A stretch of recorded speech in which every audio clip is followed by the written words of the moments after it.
Time now for the Mark Kotsay Show right here on A's Cast Live, brought to you by nestbetting.com and Nest Betting. Check out their location in the Bay Area, or you go online, nestbetting.com, for all your betting needs, your mattress, your pillows, your sheets. Go to nestbetting.com, the mattress that Mark Kotsay and his family sleeps on. How are you? I'm well. I appreciate you coming in, stopping in the office on a Friday afternoon. I'm sad. This is our last in-person Mark Kotsay Show.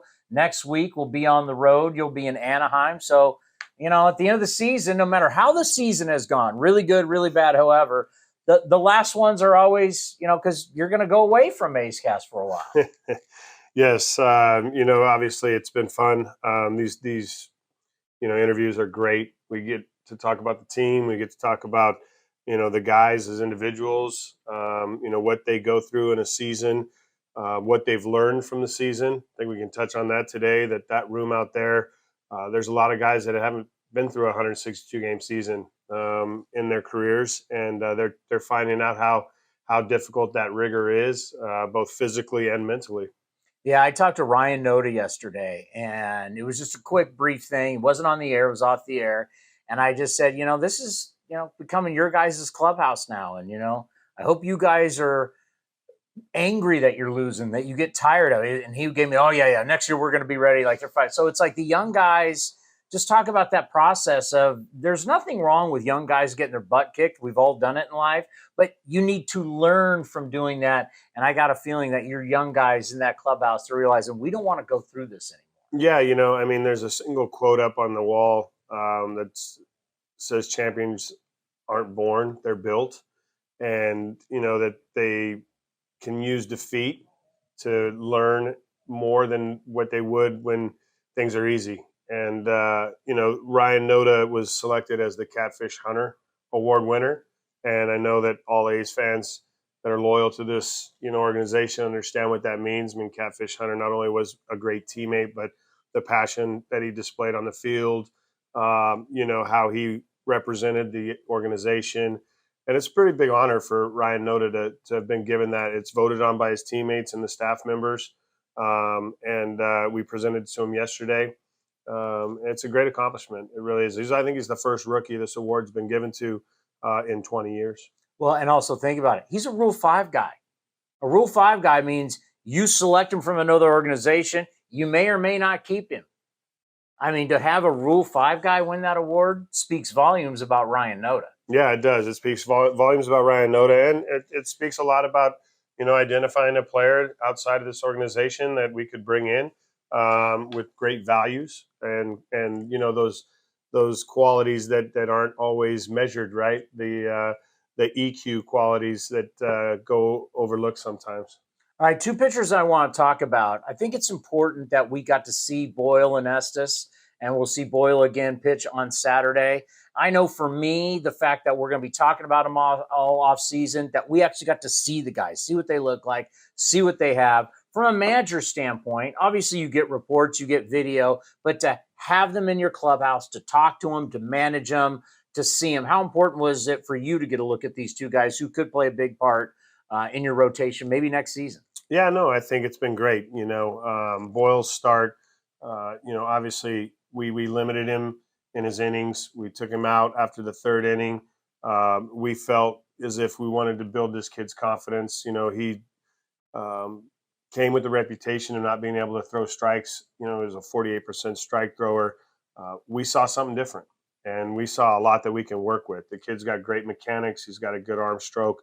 I think that there's a point, through his career in the minor leagues that he was trying to make the perfect pitch as opposed to just making the pitch. And so we've got a lot to work with that kid. He's got an explosive fastball. He's got 2 breaking balls. He's very confident as well. You ask him about, a changeup. Hey, haven't you thrown a changeup? Because I don't need one. Well, you might need one here. Okay. So, and then you talk about Estes on the other end, a strike thrower, right? He got some swing and miss on his fastball in zone, which is a good sign. Plus changeup.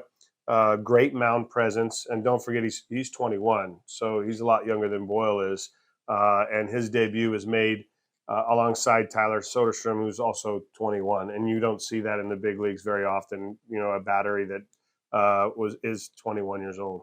Are you shocked? And I wasn't even going to go. I didn't plan on going this way, but I'm going to bring this up because you mentioned the 21-year-olds. We're seeing in baseball right now, whatever you make of WAR, it's a stat that's not perfect, obviously. But we're seeing with 25 and younger, 23 and younger, some of the highest overall WARs for young players combined in the game that we've ever seen before. This game is going young. This game is going athletic. So as much as everybody loves their veteran guys and they love free agency, the game is going young. So so tell me how you feel about the young players, because this is the trend and it's not changing. No, I think, it is going younger. I do think that, it takes time to develop young players. And when you're in that process, the word patience has to be present, especially with a group that, when you think about the Atlanta Braves and you think about the Oakland A's and, you talk about the youth, I mean, those guys started at some point in the major leagues and have matured into the type of players that they are now.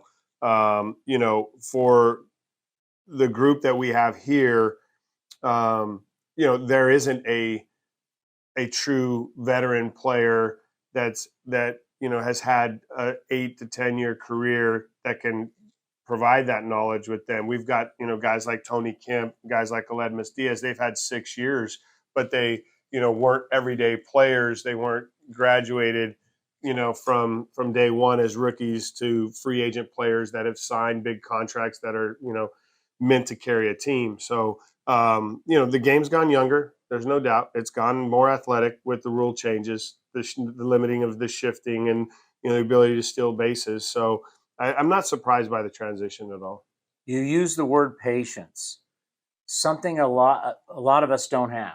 I mean, it's just a reality in life. Human beings, we're not real patient people. And having patience is really like a gift. Some people call it a skill, a learned skill. I don't have it. You don't have it. Yeah. So you use that word. How does Mark Kotsay, I mean, I don't see any dents in the walls or anything, but like how do you're not I've known you a long time. You're not a patient guy. So how does that work for you? Did you miss that one over there?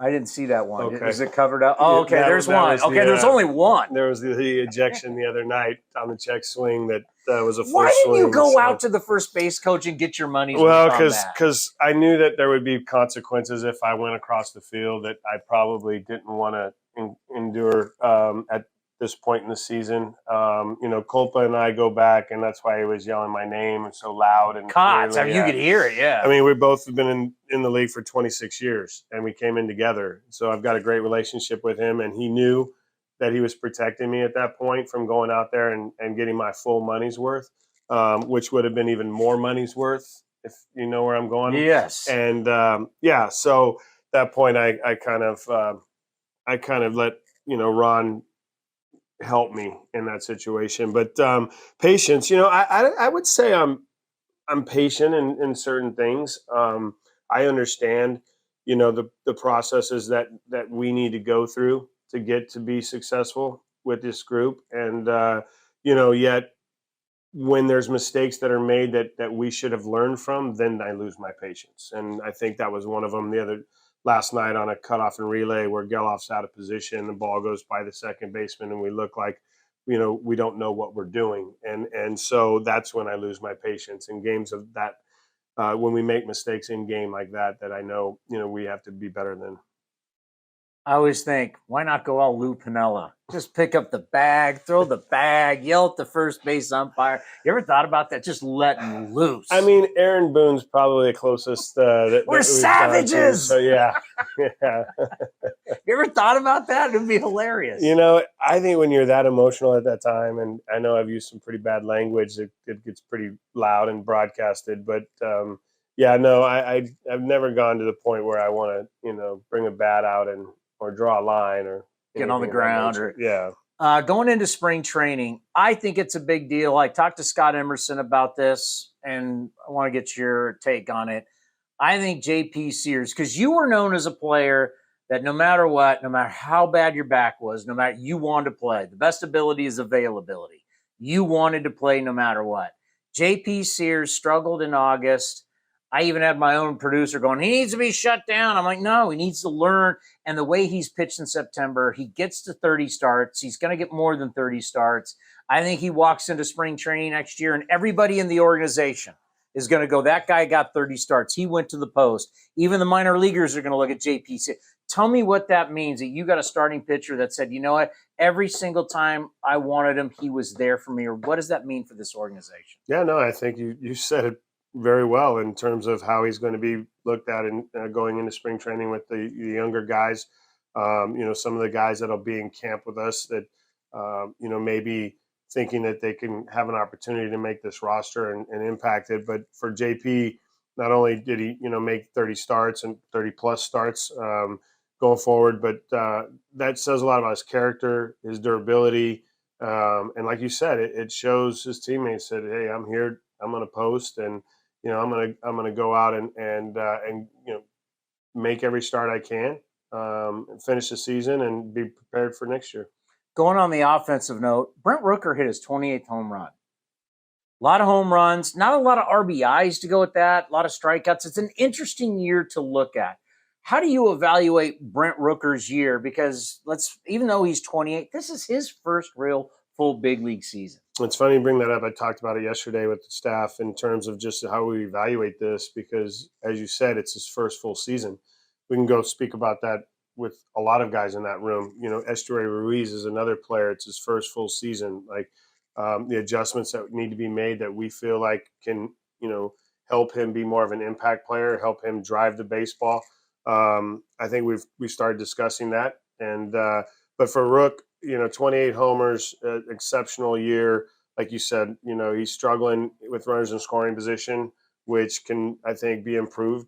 A lot of people say runners in scoring position are a product of just, where guys are. And I don't buy it. It's not really, a learned trait or a learned skill. Is that how you felt as an offensive player? It's not necessarily how I feel, but, it's an area that we need to prove in, not just Rook, but as a group, as a club. These kids need to understand what it means and how to do it and how to be successful at it. So when you're sitting around at the house, it's Fridays, it's October, it's November, are you going to be like looking at your phone going, where are the A's Cast Live guys? You're going to be thinking about it?